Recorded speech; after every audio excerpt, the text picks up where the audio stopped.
Talking about Kenya. I'm today talking about Northern Kenya. Later tonight, I have radio stations from the Ma community discussing issues in Narok, in Kajiado, and in Samburu. I want to say the 2010 Constitution dealt in a very big way with the issue of marginalization. My administration will work on accountability to make sure that funds, public funds, appropriated by the National Assembly and given to the counties and given to the MPs through the Constitutional Development Fund, those funds are spent prudently for the purposes for which they were appropriated. I don't think we have really a big problem about lack of funds. It's the issue of accountability, and more so the North. The people of Northern Kenya have borne the brunt of lack of accountability. And they have been taken for granted for too long. And that's why they're happy with me. And I can tell you, President William Ruto has the MPs and the governors in Northern Kenya and the senators. I have the people. The people are with me because I'm talking their language. And I've become a very serious defender of the people of Northern Kenya.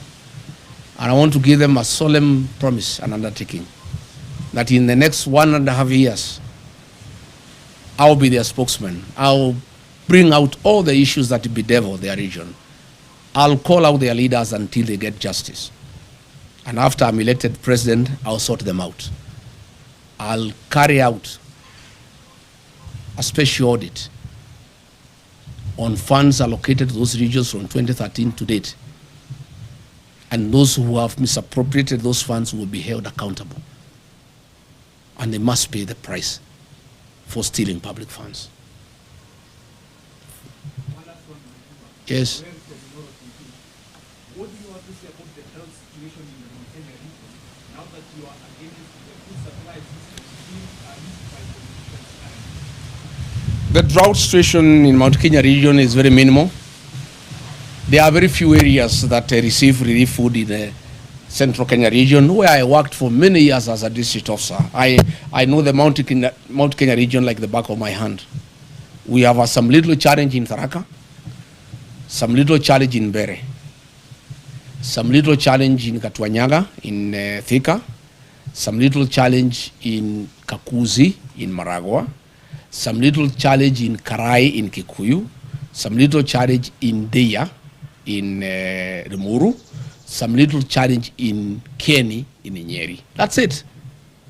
And a little challenge in some parts of Ndaragwa, in Nyandarua. We have no business sending food to Kinangop. It's the basket of this country to give food to the people of Kenya. You have no business sending food to Kirinyaga. You have no business sending food to Madera. You have no business sending food to Tigoni. You have no business sending food to Gatundu. Those are people who have food. That food should be taken to Wajir, to Garissa, to Marsabit, to Turkana. That is where the food is needed. And if it was to be taken to the people of Mount Kenya region, it should be taken to those who are starving, not as bribes for votes. That is where we have a problem. And probably now that you have talked about that, let me also say, I have seen leaders from Western Kenya, the governor, the deputy governor, I have seen Aden Duale and others. They have been sent by William Ruto to abuse President Uhuru Kenyatta and trying to intimidate him and trying to sell him fear that he should not have a political mind, he should not interact with other leaders in Kenya, and he shouldn't have a political choice. And if he does so, they will take away his retirement benefits and his allowances. Let me tell those leaders sent by William Ruto. One, they have no moral authority to address President Uhuru Kenyatta. President Uhuru Kenyatta is a retired president of the Republic of Kenya, a statesman, a very serious nationalist, a Kenya who served this country with dedication and who deserves respect.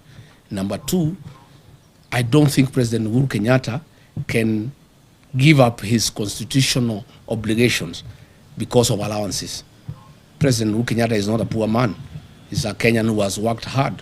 He's a Kenyan who has money and resources. And I don't think the President Uhuru Kenyatta can be told to shut up so that he gets allowances or he doesn't get. In any case, even if they carry out the threat and hold his allowances, there's no problem. Once we take over office, we shall give President Kenyatta his dues. And I know why they have a problem with the President Uhuru Kenyatta. President William Ruto is in shock. He is confused. He has panicked. The one-term thing is real because he became president courtesy of the votes from the Mount Kenya region. The Mount Kenya region, those who voted for him, those who voted for Raila are all against him. He had hoped he could persuade President Uhuru Kenyatta to assist him to divide the mountain.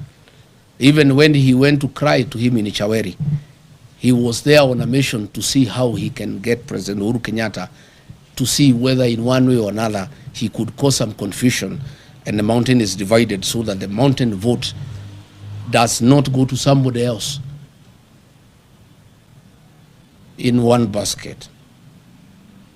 President Uhuru Kenyatta cannot allow President William Ruto to divide the mountain.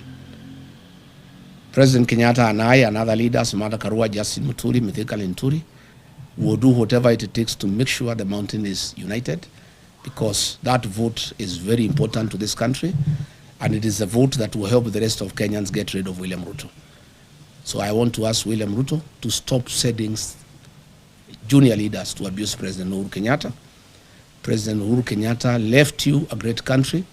When he left office, the health system was working. In 3 years, you have destroyed the health system. When President Uhuru Kenyatta left office, the university, the Higher Education Loans Board was working.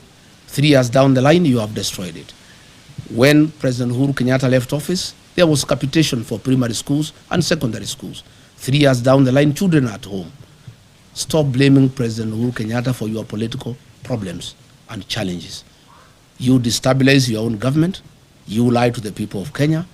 You have made corruption a way of life. You have made bribery the epitome of State House. The challenges that you have as a president are of your own making. And stop blaming President Uhuru Kenyatta. Stop sending leaders to abuse President Uhuru Kenyatta. And I want to challenge William Ruto, if he's a man enough to abuse President Kenyatta himself. Stop sending some leaders to abuse President Kenyatta on your behalf. Do it yourself if you are man enough. Abuse him.